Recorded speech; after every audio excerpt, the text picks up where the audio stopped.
perkataan ruh seorang yang sudah mati berada di ruang rumah kita. Ada yang berkata selama 3 malam, ada yang sampai 40 malam. Kasihanlah, ruhnya lagi diam di rumah, jasadnya di kuburan. Terus ngapain jasadnya di situ, kasihan sendirian? Kalau orang sudah di alam kubur, kemudian akan dikembalikan ruhnya. Buat apa Allah kembalikan ruh? Supaya proses langkah awal hisab. Tapi hisab yang masih istilahnya ringan, menghadap mungkar nakir. Ada beberapa pertanyaan yang perlu kita jawab saat menghadapi mungkar nakir. Seandainya kita berhasil lolos dari pertanyaan dan kita bisa menjawab seluruh pertanyaan mungkar nakir, berarti akan kita menikmati. Kalau lagi menikmati di alam kubur, bahagia, kuburan kita menjadi raudhatul riyadil jannah, taman dari taman surga. Buat apa ruh kita keluar dan diam di rumah kita selama 40 malam? Sebaliknya, kalau kita tidak lulus untuk menjawab pertanyaan mungkar nakir, berarti kita akan menghadapi kesiksaan yang amat pedih di dalam kubur. Dan tidak mungkin orang itu saat disiksa masih nyawanya bisa jalan-jalan kemana-mana, termasuk mampir ke rumah dan diam di rumah selama 40 malam.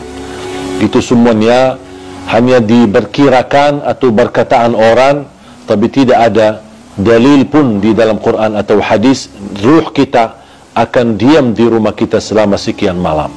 Ruh kita berada di dalam tubuh badan kita. Saat kita dikuburkan, Allah kembalikan ruh kita akan menghadapi mungkar nakir. Kalau anda lagi menikmati bahagia, berarti akan merasakan kenikmatan tersebut bukan hanya jasad kita, tapi jasmani dan rauhani kita. Kalau ruh kita terpisah dan dia diam di rumah untuk melihat kondisi dan keadaan di rumahnya, bagaimana keluarganya. Terus kalau ada di antara keluarga, ketika ada ruh seorang meninggal, dia masuk ke rumahnya, terus ternyata istrinya dan nangis setiap malam, pasti dia sakit hati. Bukan sakit hati, ya sakit ruh. Apalagi kalau istrinya nikah, kau malah tinggalin aku meninggal malah kamu nikah. Nah, berarti ruhnya lagi sibuk urusan keluarga. Ini semuanya tidak masuk akal. Makanya jemaah sekalian, jangan terlalu percaya hal-hal yang aneh-aneh. Kalau kita bahagia di alam kubur, berarti ruh kita akan disibukkan dengan kebahagiaan. Kalau kita lagi di alam kubur disiksa, na'udzubillah min zalik, berarti ruh kita akan kesibukan dengan azab, na'udzubillah min zalik. Dan kematian kita cuma sekali, tidak akan mati lagi. Kalau sudah meninggal dunia dan kita pisah dari dunia menuju ke akhirat melalui proses di alam barzakh, kuburan kita menghadap mungkar nakir kita, kemudian bisa kuburan kita menjadi taman dari taman surga, bisa jadi lubang dari lubang neraka. Dan yakini kehidupan kita nanti di alam kubur jauh lebih panjang daripada hidup kita di dunia. Ada orang di bawah kuburannya masing-masing itu sudah ratusan tahun, padahal usia mereka ada yang masih muda, bahkan ada yang masih bayi. Habis kita dibangkitkan oleh Allah Subhanahu wa taala, sekian tahun kita di alam kubur, dibangkitkan oleh Allah Subhanahu wa taala, terjadilah hari kiamat dan kita akan menghadap Allah untuk dihisab. Habis proses hisab, fariqun fil jannah wa fariqun fis sa'ir. Satu golongan masuk ke surga dan satu golongan masuk neraka. Dan disitulah makna kehidupan yang abadi. Bisa abadi di neraka, bisa abadi di dalam surga. Kita sebagai orang beriman sudah dijaminkan kita tidak akan dikekalkan. Bagi orang yang berdosa dan bermaksiat, tidak akan dikekalkan di neraka jahanam selama dia membawa kalimat la ilaha illallah. Man qala la ilaha illallah khalisan min qalbih harramahu Allahu 'ala an-nar. Di riwayat adkhalahu Allahu al-jannah. diharamkan, dikekalkan di neraka Jahannam bagi orang-orang yang membawa kalimah la ilaha illallah. Artinya kalau kita orang-orang yang suka mengucapkan kalimat itu tapi tidak mengamalkan isinya, tidak membatuhi aturannya, bisa jadi gara-gara dosa maksiat, kelalaian kita bisa menantarkan kita ke neraka. Tetapi salah satu jaminan tidak akan kekal di neraka Jahannam adalah la ilaha illallah. Dan mohon maaf, siapa yang mau sebelum ke surga mampir ke neraka dulu? Kira-kira siapa yang berkenan? Kalau memang kita tidak mau mampir ke neraka dulu, jangan anda mengucapkan kalimat la ilaha illallah saja, tapi anda menjadi hamba yang batuhi dan taati. Jadikan hidup di dunia ini adalah surga kita di dunia dengan kalimat la ilaha illallah.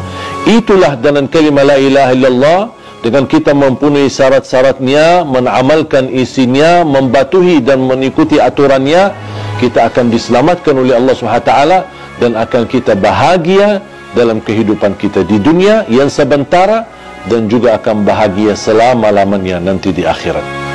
Jangan sampai dunia ini yang hidupnya sementara melalaikan daripada kehidupan yang abadi. Banyak orang masih memilih kehidupan enak tapi nanti di akhirat sengsara. Jadikan hidupan di dunia ini, walaupun anda hadapi susah, tantangan, tak apa-apa, semua bakal berlalu. Dan segala sesuatu di dunia ini, biarpun yang paling enak kita dapat, anggaplah kita kaya, orang yang paling kaya raya, tapi ujungnya mati, buat apa kekayaan itu? Buat apa kemewahan itu? Buat apa keindahan itu? Kalau saya akan nanti tinggalkan, akan menuju kepada kehidupan yang abadi. Makanya harus kita fikir cerdas untuk memperjuangkan kehidupan yang abadi, yang insya-Allah akan kita menjadi orang yang kekal di dalam surga Allah Subhanahu wa taala. Insya-Allah tanpa mampir ke neraka. Ada satu tanda malaikatul maut cabut nyawa kita, itu sudah mati. Itu tandanya. Kenapa Allah Subhanahu wa taala sembunyikan kematian dan proses kematian itu? Bisa ada orang mati mendadak. Bisa ada orang mati karena kecelakaan. Bisa ada orang mati karena apapun terjadi.